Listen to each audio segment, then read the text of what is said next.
안녕하세요. SN서울병원 한도환 원장입니다. 오늘은 무릎 인공관절에 대해서 궁금증을 파헤쳐보고 언제 시행하고 어떻게 시행하는 건지에 대해서 좀 설명을 드리는 시간을 갖도록 하겠습니다.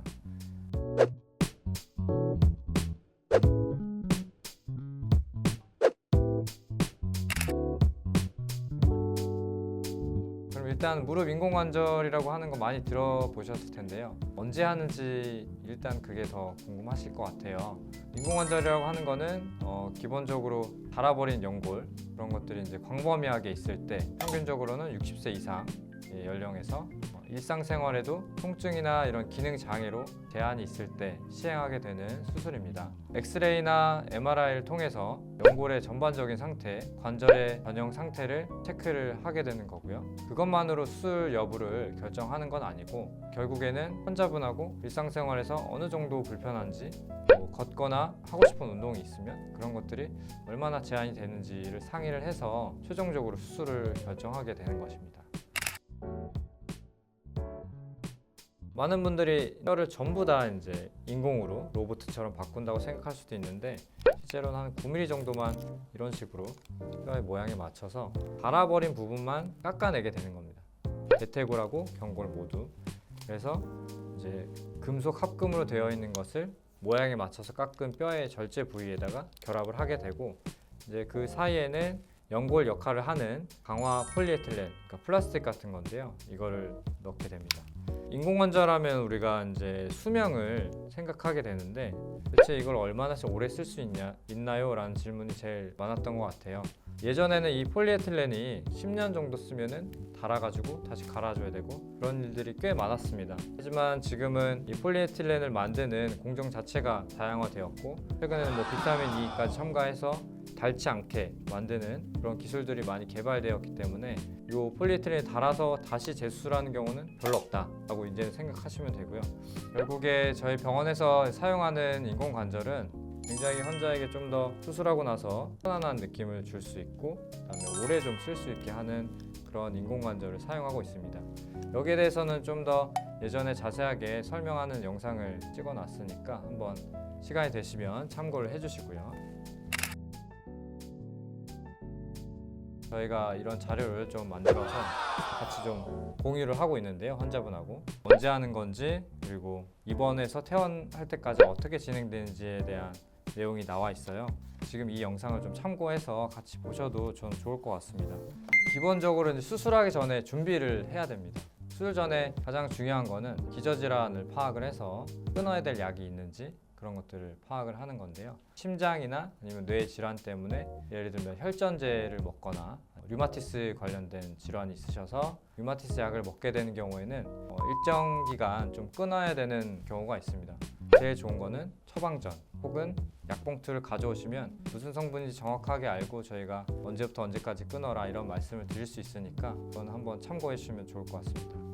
수술 전 검사는 크게 우리가 두 가지로 나눠볼 수 있습니다. 첫 번째는 수술 전에 이 환자분께서 수술을 정말 할 수 있는 그런 건강 상태를 가지고 있느냐, 마취를 할 수 있느냐 이런 거에 대한 평가를 하는 그런 검사, 그리고 수술 전에 실제로 수술하는 사람이 각도를 측정하고 수술의 플랜을 세울 수 있는, 그래서 이런 플랜을 세우는 검사는 엑스레이나 MRI나 CT 이런 것들이 될 수 있겠고 심전도를 비롯해서 흉부 엑스레이, 피 검사 이런 것들을 확인해서 심장이나 폐질환, 콩팥 기능, 간 기능 이런 것들 전반적으로 다 평가를 하게 되는데요.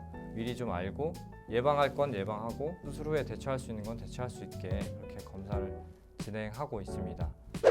수술 후 건강 상태를 유지하기 위한 이런 검사를 한다라고 좀 생각을 해주시면 될 것 같습니다. 그 다음에 이제 검사가 끝나게 되면 수술장으로 이동을 하게 되는데 그 전에 가장 먼저 이제 확인하는 거는 저희가 환자분의 인적사항을 확인하고 어느 쪽 다리를 수술할 건가 이게 되게 중요하거든요. 하나라도 실수하지 않도록 저희가 그 점에 대해서 신경을 쓰고 있으니까 또 너무 걱정하지 않으셔도 될 것 같고요. 그렇게 해서 들어가면 대부분 이제 너무 추운데요 이렇게 얘기하시는 분들이 참 많아요. 수술장을 왜 이렇게 춥게 유지를 하느냐, 가장 큰 이유는 세균이 활발하게 활동할 수 없는 온도로 만들려고 하는 거예요. 수술장은 춥게 유지하지만 환자분의 체온은 따뜻하게 유지하고 있다. 예를 들면 따뜻한 열이 나는 담요라든지 바람이 들어가는 열기구 등을 통해서 그렇게 유지를 하고 있다라고 좀 생각을 하시면 되겠습니다. 마취를 이제 진행하게 되는데요. 혈압이나 맥박 그리고 산소 포화도 이런 것들을 기본적으로 측정하는 그런 감시 장치를 부착을 하고요.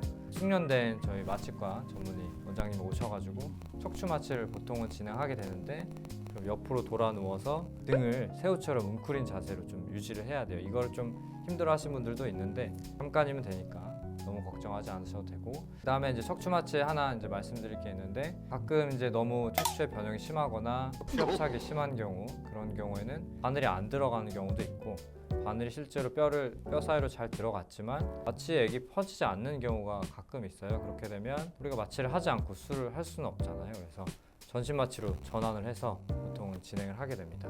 그 다음에 이제 수술할 다리를 깨끗하게 소독하는 과정이 이제 이루어지게 됩니다.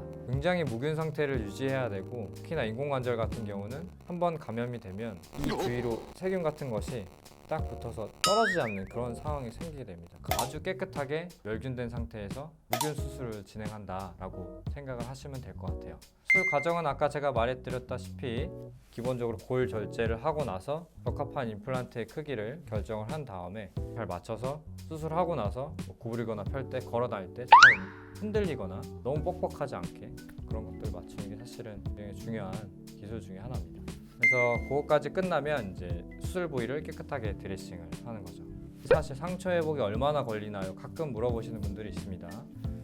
2-3일만 지나도 상처는 어느 정도 외부랑 좀 통하지 않게 이렇게 맞물려지게 돼요. 피부의 회복 반응이 이렇게 빠릅니다. 그래서 최소한 바깥과 통하지 않도록 좀 유지하는 게 굉장히 중요하고, 저희 같은 경우는 보통 열흘째 실밥을 뽑고 있고, 실밥을 뽑고 나면 상처에 크게 문제가 없었던 분이라면 샤워나 뭐 심지어는 목욕도 가능하다라고 말씀을 드리고 있습니다.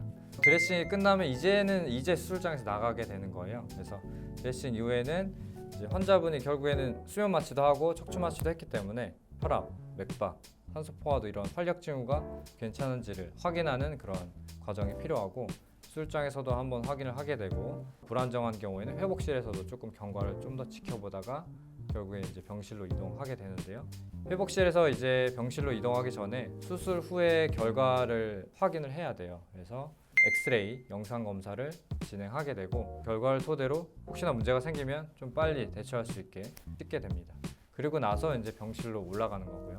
그래서 이 모든 과정이 한 4시간, 길게는 5시간도 걸릴 수가 있습니다. 그래서 가끔 이제 제가 보호자분들께 말씀드리는 거는 왜 이렇게 늦게 올라왔나요? 뭐 혹은 수술이 잘못된 거 아닌가요? 이런 얘기를 좀 하시는 분들이 있어요. 근데 사실은 수술은 예정된 시간에 끝났고 준비하는 시간과 그런 이동하는 시간 혹은 회복하는 시간이 있어서 그렇게 좀 걸린 거다. 그래서 너무 걱정하지 않으셔도 되고, 수술 후 회복 증진 프로그램이라고 해서 이제 영어로 이라스라고 하는데, 수술 전 금식도 좀 줄이고, 이것도 역시 노엠피오라는 그런 음료를 마시게 되는데, 수술 전 금식을 줄이면서 공복 기간을 줄이고 수술 후에도 금식 시간을 줄이려고 하는 겁니다. 그래서 장 기능이나 이런 것들을 빨리 회복할 수 있게, 우리가 장 수술을 한 건 아니니까 첫날 좀 너무 위험할 수 있어서 보통은 이제 좀 쉬면서 앉아서 뭔가 생활을 할 수 있게 해드리고, 다음 날부터 밀고 가는 워커 같은 보행기를 이용해서 화장실을 갈 수 있게 그렇게 안내를 드리고 있습니다. 그리고 재활하는 과정을 바로 다음 날부터 시작을 하게 되는데요. 무릎을 구부리는 운동, 잘 알고 계시지만 이제 CPM이라고 기계 위에 살짝 올려놓고 구부리는 운동을 다음 날부터 바로 시작을 하거든요. 다음 날부터 할 수 있는 이유는 가장 큰 거는 통증이 많이 없어서입니다. 예전에는 정말 수술 하루 이틀이 너무 아파서 심지어 무통주사를 함에도 불구하고 고생을 많이 했었는데, 지금은 그런 통증 관리를 미리미리 하면서 정말 많이 줄었다. 빠른 회복과 통증 조절은 굉장한 관련이 있다라고 다시 한번 말씀을 드리고 싶습니다. 그럼 퇴원은 언제 하나요? 이런 궁금증이 또 생길 수가 있는데요. 저희 병원은 열흘에서 2주 사이에 퇴원을 하게 되고, 수술 후에 한 달 정도 보조기구를 이용하라고는 말씀은 드립니다. 왜냐하면 넘어질 수 있기 때문에. 관절 변형이 되게 심했던 분들이 많잖아요. 그래서 다리 모양을 똑바로 펴놓거든요. 그거에 대한 적응하는 기간이 한 달 정도는 필요하다. 마지막으로 이 영상을 보시는 분들 중에는 인공관절을 이제 하려고 마음 먹은 분들도 있고 아니면 고민하는 분들도 있고 이미 하신 분들도 있을 거예요. 결국 인공관절은 우리가 일상생활을 잘 영위하기 위해서 지금 통증이나 이런 것들을 줄이기 위한 수술이라고 생각하시면 됩니다.